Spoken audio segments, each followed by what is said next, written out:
누가복음 2장 25절에서 32절 말씀까지 교독하겠습니다. 예루살렘에 시몬이라고 하는 사람이 있으니 이 사람은 의롭고 경건한 이스라엘의 위로를 기다리는 자라. 성령이 그 위에 계시더라.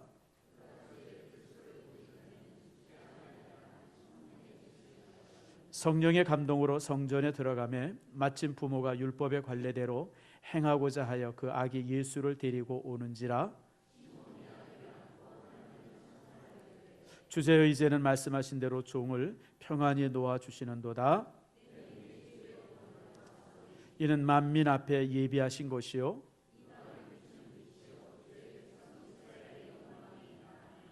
아멘. 기도합니다. 하나님 감사합니다. 이번 주 토요일 날 우리 밤 하늘과 송현옥 아버지 귀한 하나님의 아들 딸이 결혼합니다. 참으로 축복하시고 이들이 이룬 가정이 하나님 앞에 영광이 되고 가정의 기쁨이 되어지며 온 성도들에게 정말 아버지 본보기가 되어지는 축복의 가정 되게 해 주시옵소서. 우리 성도들이 관심을 갖고 또 많이 찾아가서 격려하고 축복하고 함께 할 수 있도록 복을 내리고 주시옵소서. 주님 간절히 소망합니다. 이 시간 말씀을 들을 때 말씀이 우리에게 위로가 되게 하시고 말씀이 우리를 새롭게 하는 놀라운 축복 경험하게 해 주시오며 특별히 말씀이 우리에게 임할 때 그것이 책망이 되게 하시고 말씀이 우리에게 임할 때 그것이 우리 가슴에 굳은 부분들을 부셔버리게 하시고 말씀이 우리 안에 양약이 되어져서 우리의 상처나고 아픈 부분들이 치료되어지는 역사 이루어 주시옵소서. 특별히 하나님의 말씀은 성령의 검입니다. 말씀이 임함으로 인해서 우리의 모든 질병들 아버지 여러 가지 고민들 아픔들이 해결되어지는 기적을 경험하게 해 주시옵소서. 참으로 모든 것 주 앞에 감사드리며 예수님의 이름으로 기도드립니다. 아멘. 요즘에 이제 달력들을 나눠드리고 있죠.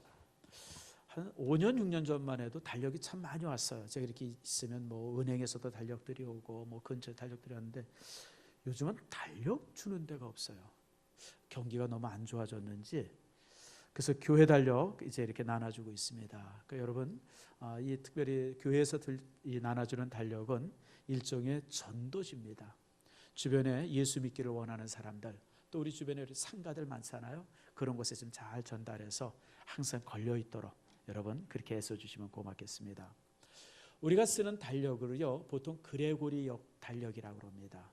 일반 달력이 사실은 다릅니다. 원래는 달력이 지금부터 기원전 1세기 그러니까 한 1100년 전에 달력이 만들어지는데 처음 달력을 만든 사람이 누구냐면 율리우스 시저입니다. 시저 여러분 아시죠? 그 이제 로마의 그 유명한 그 이제 장군이고 이제 어떤 공화제를 무너뜨리고 어떤 황제 제도가 이제 이렇게 그 대입되도록 그렇게 했던 사람이 시저인데 그 사람이 이제 달력을 만듭니다. 그래서 그 달력을 갖다가 율리우스역이다. 그래가지고 그것이 거의 한 1500년 정도 쭉 유럽에 쓰입니다. 근데 이제 고대시대 때 만들어졌기 때문에 이게 뭐가 약점이냐면 이 날짜가 윤년이라든지 윤달 이렇게 이게 날짜가 변경되어지는 것을 제대로 맞추지 못해가지고 사실 좀 불편했어요. 그래가지고 그레고리라고 하는 교황이 16세기 때 새롭게 달력을 만들어야 되겠다 그래서 새롭게 달력을 만듭니다. 그게 율리우스역입니다. 지금 우리가 쓰고 있는 달력이 율리우스역이에요. 그레고리역입니다. 그레고리역. 그래서 여러분들이 집집마다 모슬렘 가정도 그렇고 여러 가정들마다 불교 가정도 그렇고 우리 달력들 다 걸려 있으면 다 그게 어디 영향에서요? 교회 영향에서 만들어졌다는 거 여러분 기억하시길 바랍니다. 그런데 이렇게 이제 일반 달력들 그레고리역과 다르게 교회는 또 다른 달력을 씁니다. 그걸 갖다가 교회력이라고 합니다. 여러분 교회력이라는 달력 보셨어요? 못 봤죠? 그건 교회만이 이제 나름대로 이제 이렇게 이 그 달력을 만들어서 사용을 합니다. 그래서 이 교회력은 이제 언제부터 시작이 되어지냐면 이 11월 말부터 시작이 되어집니다. 그래서 이제 대강절이라 그래가지고 그 애드벤트라고 그러죠. 이 대강절이라서 11월 말부터 4주를 이제 그 대강절, 그 다음에 이제 성탄절, 그리고 그 다음에 넘어가서 이제 고난주간 뭐 이렇게 해서 쭉 해서 이제 이렇게 우리가 이제 그 이 교회력을 사용합니다. 사실 우리 교회는 교회력을 별로 사용 잘 안 합니다. 저도 좀 안 합니다. 왜냐하면 이게 천주교 냄새가 너무 물씬 나가지고 조금 이제 쓰는 게 거북하더라고요. 근데 사실은 천주교에서 만든 게 아니라 교회의 오랜 역사 속에서 만들어진 겁니다. 그래서 이 대강절은요, 기원 후 4세기 예수님의 부활 승천하시고 나서 한 300년 후에 그때부터 만들어진 절기가 애드벤트, 다시 말하면 이제 대강절입니다. 원래 이 애드벤트라고 하는 말의 뜻은 이제 이 어떤 방문하다 하는 그런 라틴어입니다. 그래서 그 당시 로마 시대 때 황제가 이제 그 황제로 부임하면 자기가 다스렸던 나라들을 초도 순시합니다. 제일 먼저 순시할 때 그때 이제 히스 애드벤트라고 그랬어요. 히스 애드벤트. 황제가 이제 처음 방문했다. 이제 그래가지고 이제 그렇게 이제 사용을 했는데, 근데 이제 4세기쯤 되어지 기독교인들이 진정한 황제는 예수 그리스도다, 주님이 이 땅에 오셨다라고 하는 그것을 이제 되새기면서 이 애드벤트라고 하는 단어를 차용을 합니다. 그래서 교회에서 쓰기 시작합니다.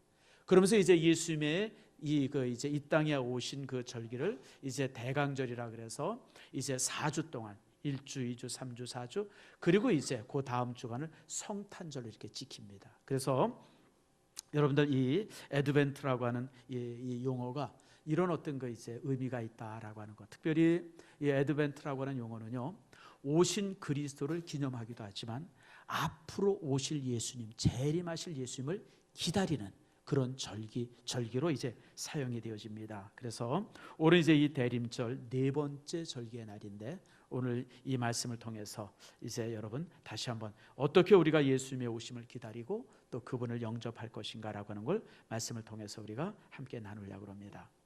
자, 본문의 말씀은 원래는 이제 22절부터 오늘 설교는 40절까지 읽어야 되는데 너무 길어서 제가 짧게 중간 부분만 읽은 겁니다. 자, 22절 말씀 한번 봅시다. 모세가 법대로 정결의식의 날이 참해. 모세의 법대로 정결의식의 날이 참해. 이게 무슨 얘기냐면요, 레위기에 있는 말씀입니다. 아이가 탄생하면 7일 동안 정결케 이렇게 7일 동안을 잘 뒀다가 8일이 되는 날 하나님 앞에 정결의 의식을 행하라라고 하는 율법이 이제 그 어디에 있냐면 레위기에 있습니다. 그래서 8일이 되는 날은 하나님 앞에 정결의 의식을 행함으로 제사를 드리고, 그리고 이제 그날 할례를 하게 되어 있습니다. 그래서 여러분, 할례는 굉장히 일찍 받는 겁니다. 우리가 요즘 이제 유아 세례를 주죠. 유아 세례는 사실 구약의 할례와 동일한 겁니다. 그래서 여러분들 가능한 이제 유아 세례도 그렇고요, 우리가 빨리 하는 게 좋죠. 그래서 이제 이렇게 예수님께서 그 법대로 예수님의 부모님들이 예수님을 안고 이제 예루살렘을 방문합니다. 물론 지방에 있는 사람들은 그 지방에서 이제 이렇게 그 지방에 또 이제 제사장들이 머무는 성들이 있거든요. 그런 곳에 가서 이제 이렇게 하지만, 오늘 이제 본문에는 이제 예수님이 베들레헴에서 태어나셨으니까 베들레헴에서 이제 그 예루살렘까지는 거리가 그렇게 멀지 않습니다. 이렇게 예루살렘에서 보면 저쪽 언덕 위에 이 도시가 보입니다. 그 한 8km 정도 뭐 이렇게 멀지 않아요. 그러니까 이제 데리고 이제 예루살렘의 성전에 와서 정결의 의식을 행하고 할례를 받았어요.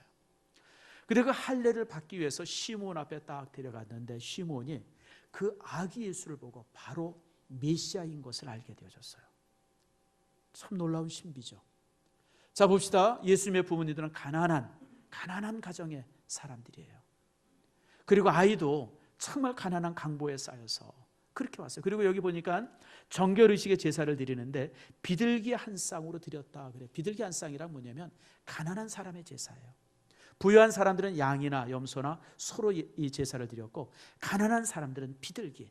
이 비둘기는 몇 천 원밖에 안 되잖아요. 그거 사서 이제 하나님 앞에 제사를 드렸는데, 그 제사를 드리면서 이제 할례를 받으려고 할 때 시몬이 예수님을 알아본 겁니다. 그래서 시몬이 그 예수님을 안고 하나님을 찬송하는데 그게 29절부터 32절까지의 말씀입니다.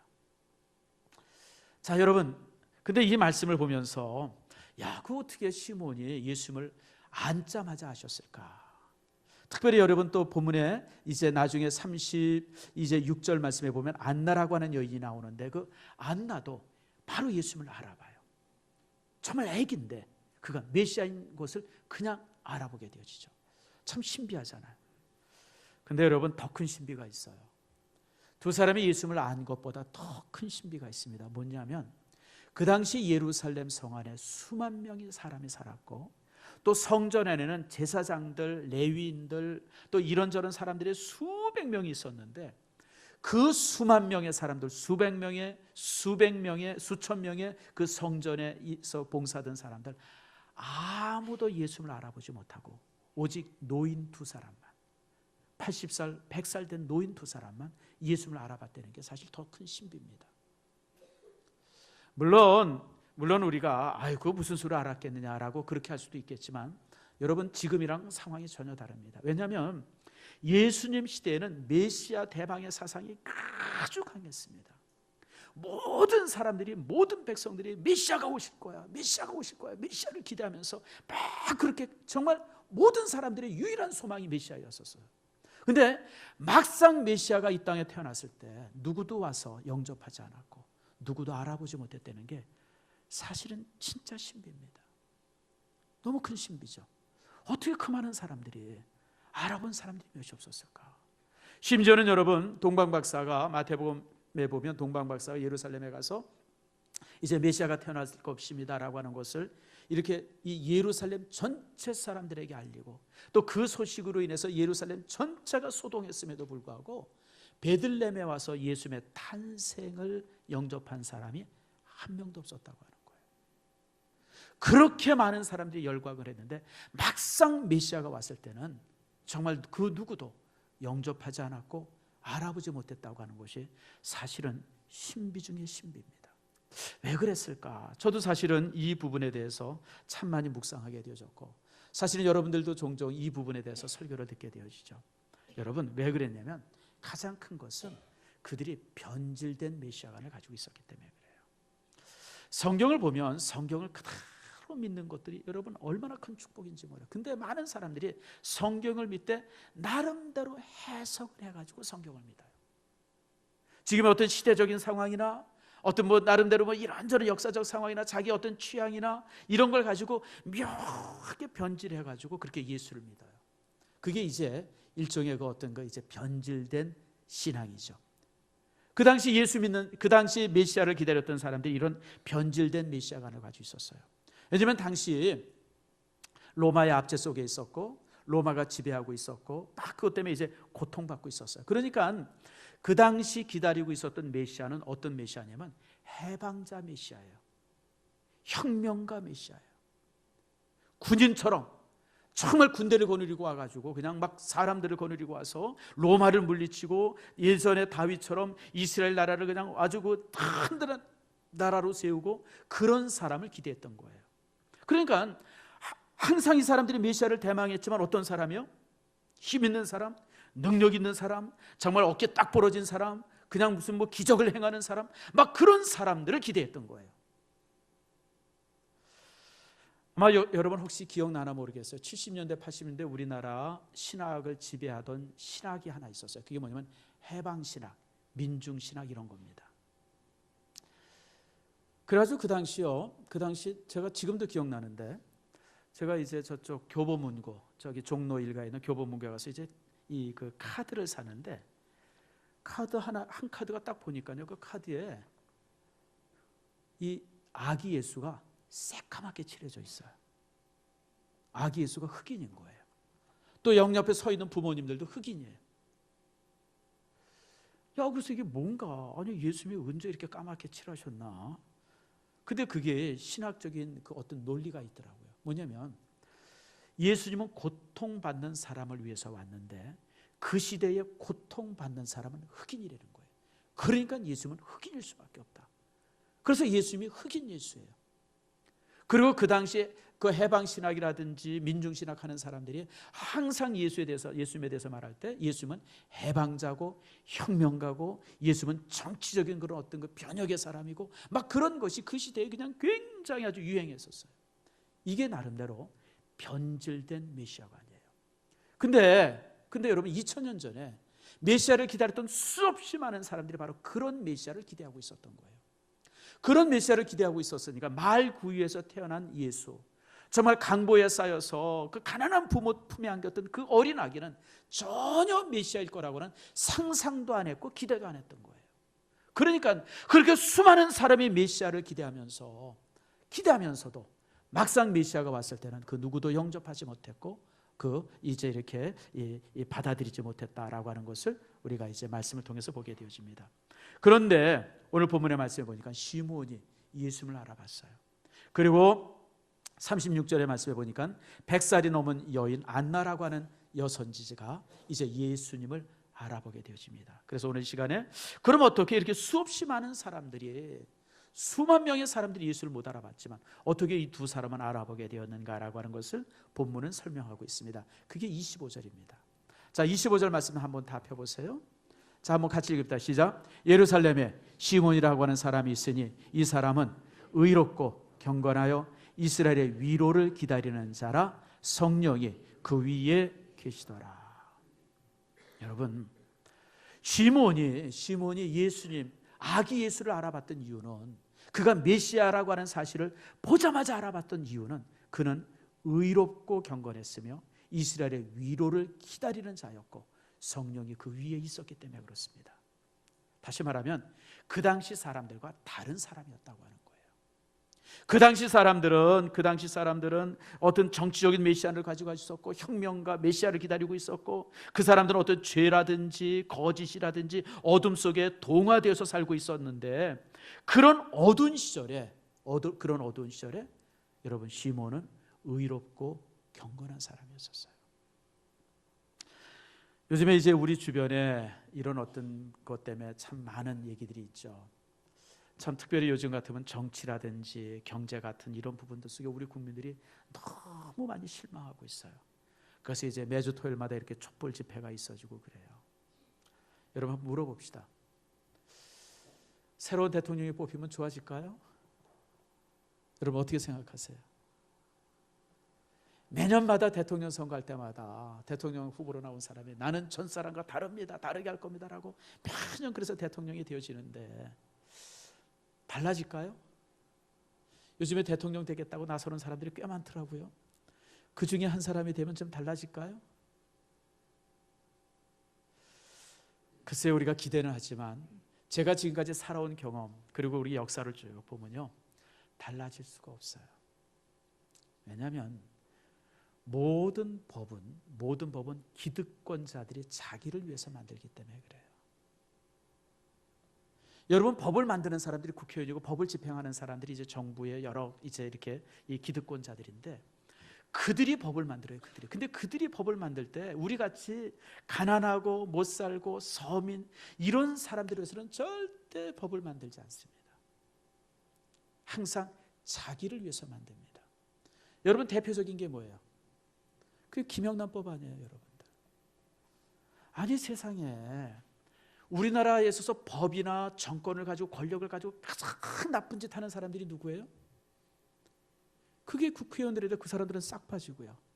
정말 개뿔도 없는 학교 선생님들한테 그 법을 적용해가지고 선생님들이 애들한테 박하산병도 못 받아먹는 데잖아요. 세상에 무슨 이런 나라가 다 있어요.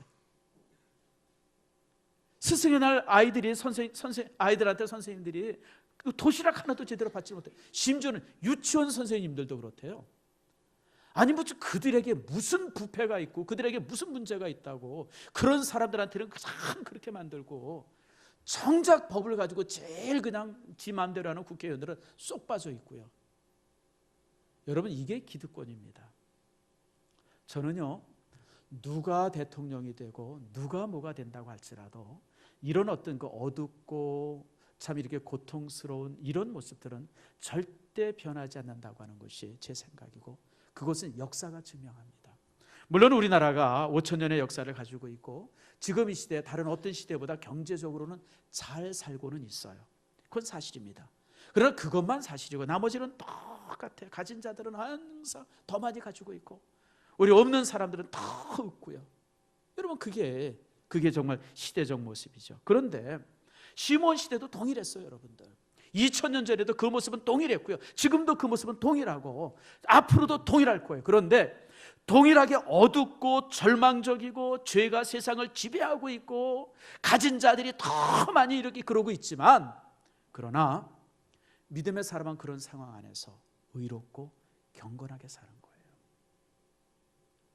그런 상황 앞에서 믿음의 사람들이 막 동화되는 것도 아니고 그런 상황 앞에서 그저 원망만 하고 있는 것이 아니라 그런 어둠의 상황 속에서 여러분 의롭게 살고 그런 어둠의 상황 속에서 끝까지 경건을 지키면서 사는 것, 그게 바로 믿음이에요, 여러분.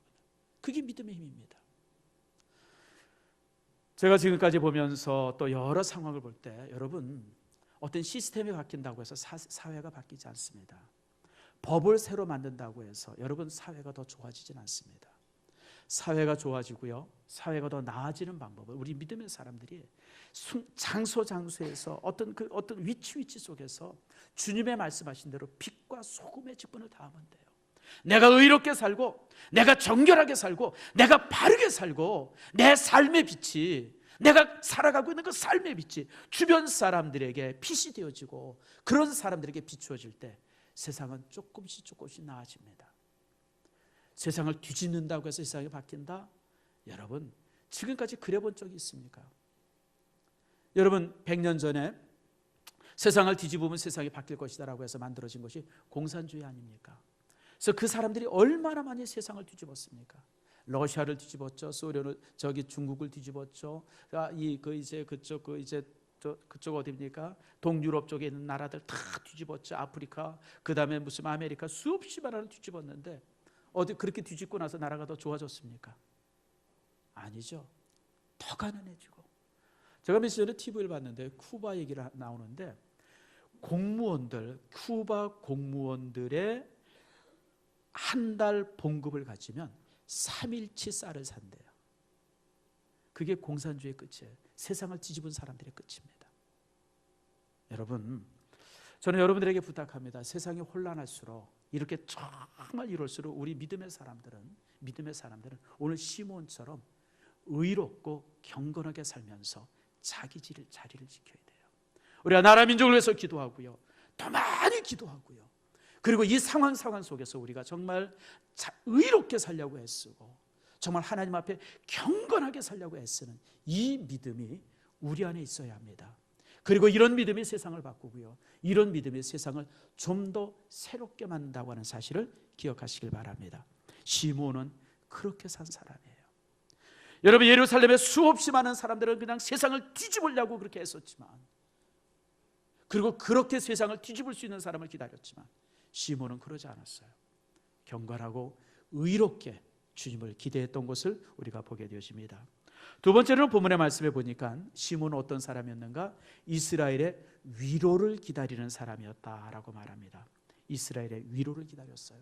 다시 말하면 시므온은 그 당시 사람들이 기대했던 정치적인 메시아, 혁명가의 메시아, 정말 이 세상을 뒤집을 수 있는 그 영웅의 메시아를 기대했던 것이 아니라 하나님께서 말씀하셨던 그 고난의 종, 정말 가난한 사람을 찾아오고 어둠의 세상 속에서 사람들의 죄들을 속량하고 그들의 죄를 용서할 수 있는 바로 그런 사람을 기대하면서 그 있었다고 하는 것입니다.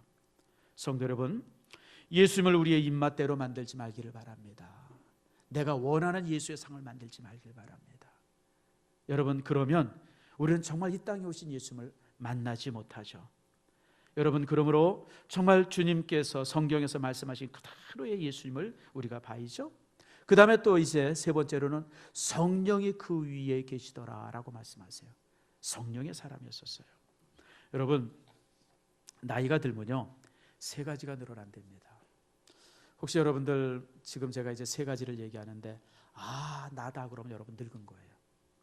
첫 번째가 뭐냐면, 젊었을 때는 뭐 이런저런 일이 수없이 많이 있어도 그 속에 열정이 있고 패기가 있었는데요, 이제 나이가 들면 열정과 패기는 싹 사라지고요, 근심과 염려가 는대요. 혹시 여러분들 속에 염려가 많습니까? 남편이 출근하면 그냥 돌아올 때까지 걱정하고, 애들이 학교 가면 그냥 집에 올 때까지 걱정하고, 그냥 걱정투성이에 머릿속에 걱정이 가득. 따라합시다. 늙었다. 늙어서 그래요. 늙어서 그래. 늙으면 염려가 많아져요. 두 번째로 뭐가 많아지면 고집이 세진답니다. 젊었을 때는 뭔가 이렇게 의견을 내놓다가도 보면 아니다 싶으면 금방 접을 수 있는데, 이게 나이가 늙으면 이게 똥고집이 돼가지고 분명히 아닌 대로 그냥 끝까지 버티고 우긴다 그래요. 그리고 자기가 하고 싶은 대로 하려고 그러고 자꾸만 고집 부리는 거, 이게 늙은 징조랍니다. 혹시 여러분들 속에 고집이 있으면 늙었구나 하세요. 그리고 세 번째, 제일 문제는 뭐냐면 욕심이 많아진답니다. 가장 이렇게 움켜쥐고 있으려고 그래요. 움켜쥐고. 가장. 여러분, 뭐 그렇게 움켜쥐려고 그래요? 우리가 하나님 앞에 섰을 때 가장 아름다운 모습이 뭘까요? 빈손이에요. 빈손. 하나님께서 내게 주신 생명, 하나님께서 내게 주신 재능, 하나님께서 내게 주신 물질, 모든 것 말끔하게 쓰고 왔습니다. 이게 하나님 앞에 가장 거룩한 모습이에요. 가장 움켜쥐고 그냥 막 욕심, 그런 욕심들, 고집들이 결국 이 늙었다고 하는 증거예요. 근데 여러분, 오늘 본문에 보니까 시몬은 80이 넘은 노인이고요, 안나는 100살이 넘은 노인입니다. 근데 이 두 사람은요, 나이가 늙고 나이가 많아졌는데도 불구하고 염려나 근심, 고집, 욕심이 늘어난 것이 아니라 성령에 충만했다라고 말합니다. 여러분이 그럴 수 있기를 축복합니다. 여러분, 성령이 우리 안에 임하면 일어나는 현상이 뭘까요? 여러분 안에 성령이 함께하면 일어나는 현상이 뭘까요? 방언 기도예요? 물론 그것도 성령이 함께할 때 주어지는 은혜죠. 여러분, 성령이 함께하게 되어지면 그 일어나는 현상이 사도행전 2장 17절에 너무 잘 나오는데요, 이렇게 말합니다. 이건 요엘서를 인용한 내용입니다. 하나님 말씀하시는 말씀에 내가 내 영을 모든 육체에게 부어주리니, 내 영, 성령을 육체에게, 모든 사람들에게 부어주겠다는 거예요. 그러면 자녀들은 예언할 것이고, 너희 젊은이는 환상을 보고, 너희 늙은이들은 꿈을 꾸리라. 다 같은 말이에요.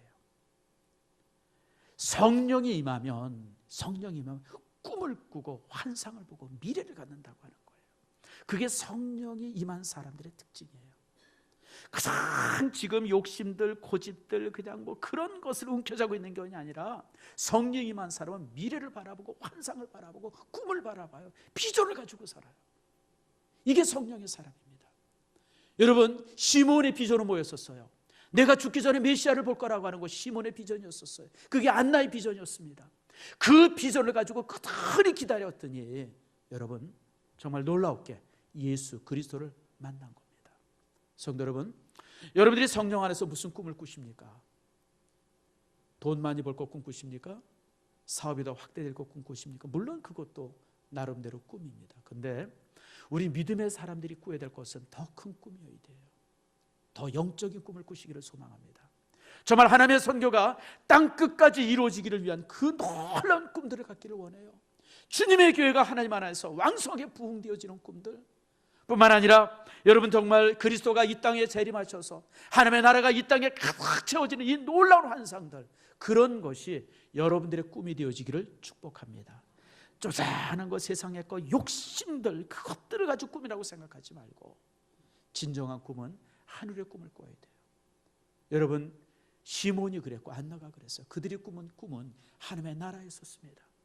메시아가 이 땅에 와서 모든 사람들을 위로하고 그들을 속량하고 그들을 붙들어 주실 것을 기대하면서 꿈꾸지 않았습니까? 저는 여러분들이 그런 꿈을 꿀 수 있는 사람이 되기를 축복합니다. 여러분, 시몬은 꿈의 사람이었어요. 뿐만 아니라 이 두 사람의 특징은요, 성전을 떠나지 아니했다 그래요. 자, 본문의 말씀 봅시다. 자, 누가복음 2장, 자, 아까 읽진 않았지만 37절 말씀입니다. 과부가 되고 84세가 되었더라. 과부가 되고 84세가 됐어요. 이 사람이 성전을 떠나지 아니하고 주야로 금식하며 기도함으로 어떻게 해요? 섬기더라. 여러분, 이 많은 연세에 교회 안에서 섬길 수 있는 방법이 뭐가 있겠어요? 우리가 저번 주일에 이제 하나님 앞에 이제 사역 축제를 가졌습니다. 여러분들 하나 이상씩 다 하나님 앞에 헌신한 줄 믿습니다. 근데 여러분, 나이가 80, 90 되어지니까 할 수 있는 게 아무것도 없어요.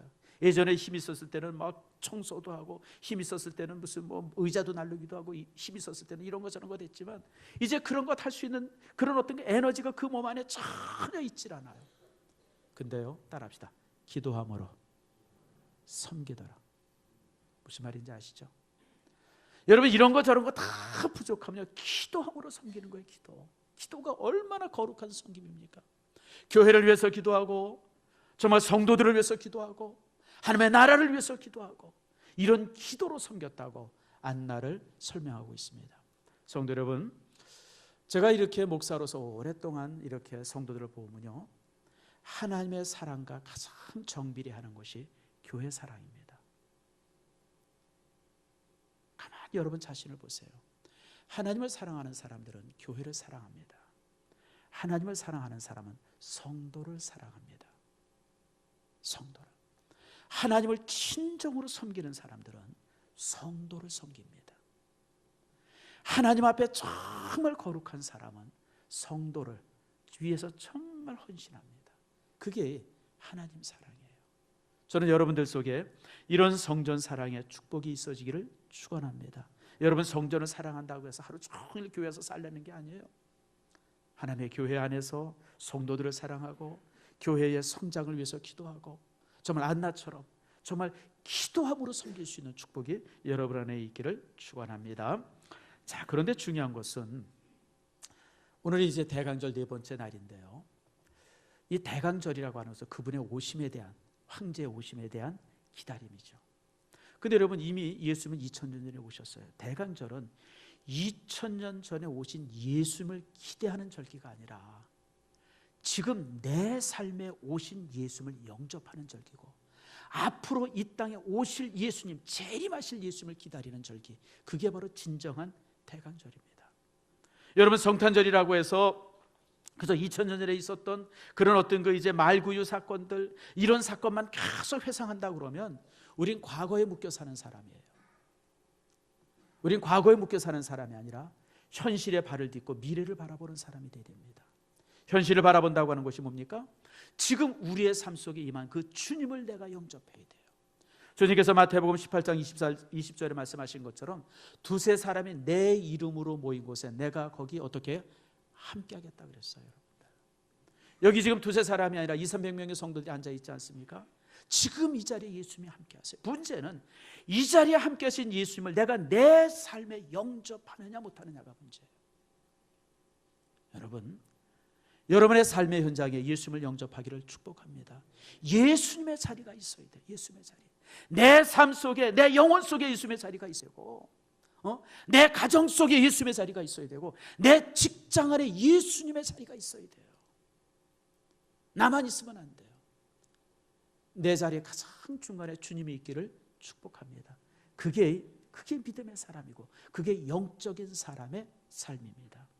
뿐만 아니라 주님께서는 마태복음 28장 20절에 우리에게 약속합니다. 볼지어다 내가 세상 끝날 때까지 항상 너와 함께 있으리라. 주님은 세상의 마지막 될 때까지 이 땅에 계시겠다 그랬어요. 우리와 함께 하겠다 그랬어요. 그러므로 여러분들, 우리가 이 땅에 살면서 힘들고 어렵고 막 고통받을 때도요, 우리가 낙심하지 않거나 절망하지 않을 이유가 바로 이겁니다. 주님이 나와 함께 하시기 때문에 그래요. 살다 보면 어려운 일들 많잖아요. 목사인 저도 종종 힘든 일들을 경험하는데 여러분들은 얼마나 많겠습니까? 근데 그런 삶을 경험할 때마다 항상 기억하세요. 따라합시다. 하나님이 나와 함께 하신다. 이 사실을 잊지 않길 바랍니다. 여러분, 힘들어도 곧 망할 것 같고 죽을 것 같아도요, 주님이 나와 함께 하십니다. 여러분, 주님이 나와 함께 하는데 우리가 절망할 것이 무엇이 있고, 주님이 나와 함께 하는데 우리가 포기할 것이 뭐가 있어요? 그래서 제가 성도들에게 종종 이렇게 요청하죠. 따라합시다. 끝까지 버티자. 여러분, 전쟁에서 승리하는 사람은요, 여러분, 승리한 사람이 살아남는 게 아니라 마지막까지 살아남은 사람이 승리하는 사람이에요. 다시 말하면 포기하지 않고 끝까지 견디면 하나님은 우리의 삶에 승리를 주십니다. 종종 우리는 너무 힘들고 어려우니까 포기해요. 이제 하나님께서 더 이상 나에게 물질 축복 안 주시나 보다. 하나님께서 나한테 건강 축복 안 주시나 보다. 이제 내 삶이 끝인가 보다. 여러분, 그런 생각하지 마세요. 하나님이 끝났다 그러지 않으면 아직 끝난 거 아니에요, 여러분들. 저는요, 목사고 이제 한갑이 좀 넘은 사람이지만 항상 저는 저 스스로에 대한 기대가 많아요. 그건 제가 잘나고 똑똑하고 무슨 여러분들보다 무슨 영특하고 뭐 그래서가 아니라 하나님이 나를 앞으로 어떻게 더 쓰실까, 그런 것에 대한 기대가 제가 항상 커요. 혹시 하나님께서 나 대통령 만들어 주시려고 하는 꿈을 안 가지고 계신가? 여러분 몰라요. 그걸 무슨 수로 알겠어요, 여러분들. 여러분, 하나님이 만들려고 마음먹으면 누구는 못 만들겠어요, 여러분들. 그러니까 여러분, 하나님에 대한 기대를 항상 가지세요, 여러분들. 성령 안에서 하나님께서 나를 어떻게 사용하실까? 하나님께서 나를 어떻게 만들어 가실까? 항상 그 기대를 가지고 주님 앞에 서 있기를 축복합니다. 여러분, 그러므로 우리가 우리의 삶의 지금의 상황 앞에서 우리가 낙심하거나 절망하지 말고, 하나님께서 내 삶의 위대함을 계획하고 계신다고는 그 사실을 가지고 여러분, 주님과 동행하는 축복이 있기를 바랍니다. 그리고 마지막으로 하나 더 보태면, 오실 예수님에 대한 기대가 있어야 돼요. 주님은 우리에게 분명히 약속하셨습니다. 내가 꼭 오리라. 주의 약속입니다. 주님의 재림입니다. 주님께서는 분명하게 우리에게 재림의 약속을 주셨어요. 초대교회 성도들은 헤어질 때 항상 했던 인사말이 있죠. 그게 마라나다예요. 마라나다는 아람어로 이제 주께서 곧 오십니다라고 하는 그런 뜻입니다. 주님께서 곧 오십니다. 그러니까 항상 헤어질 때마다 주님이 곧 오실 겁니다. 그리고 헤어졌어요. 그러니까 이 초대교회 성도들은 주님이 지금 금방 오실 거라고 하는 그런 긴장감 속에서 살았어요. 그러니까 여러분, 그 기다림이라고 하는 것은 회개의 절기고요, 기다림이라고 하는 것은 어떤 그 간절한 소망의 그런 어떤 모습이죠. 그러니까 초대교회 성도는 항상 그러고 살았어요. 근데 이게 시대가 가면 갈수록 지금 2000년이 넘어가면서 이 마라나다의 임박한 주의 재림에 대한 소망의 신앙이 많이 식었어요. 여러분, 우리의 유일한 소망은 그리스도의 재림입니다. 주님이 이 땅에 오시기를 기대해야 돼요. 주님이 이 땅에 오셔서 혼란을 정지시키고 모든 악한 것들, 거짓된 것들 다 멸하시고 이 나라에, 이 땅에 새 나라, 정말 영광의 나라를 새로 건립하기를 기대하는 그런 신앙, 그것이 주님의 재림을 기대하는 신앙인데, 여러분, 이것이 마지막 유일하고 가장 큰 소망이 되어야 합니다. 여러분, 그래서 이제 대림절이라고 하는 것은 예전에 오셨던 예수님을 기대하는 것이 아니라 지금 내 삶에 오신 예수님, 그리고 앞으로 오실 예수님에 대한 그 기대, 그것이 바로 이 대림절을 지내는 그 우리들의 신앙이 되어야 합니다. 말씀을 맺습니다. 여러분, 기독교는 기다림의 종교입니다. 기다림의 종교예요. 구약 성경 전체는 초림 예수님을 기대했고요, 신약 성경 전체는 앞으로 오실 재림의 예수님을 기대하는 것, 그게 바로 기독교입니다. 성도 여러분, 이런 기대가 단순히 기대합니다라고 해서 되어지는 것이 아니죠. 오늘 시므온처럼 정말 기다림을 가지고 있는 사람들의 신앙이 무엇인지를 우리에게 보여주고 있습니다. 여러분들이 이 신앙 가지고, 이 믿음 속에서 주의 재림을, 주의 오심을 기대하고, 그리고 날마다 여러분의 삶의 현장에 찾아오신 그 주님을 만나고 동행하고 함께 할 수 있는 축복이 여러분 안에 있기를 축원합니다.